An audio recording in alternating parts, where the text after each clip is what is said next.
How to fix a desktop that crashes every few minutes. If you have undusted the fans of the computer,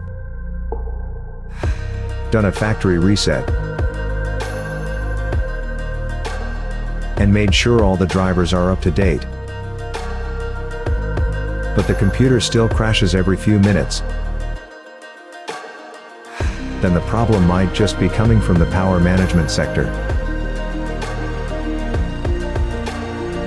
1. Click on the settings icon.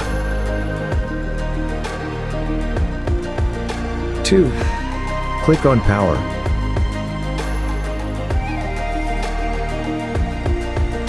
3.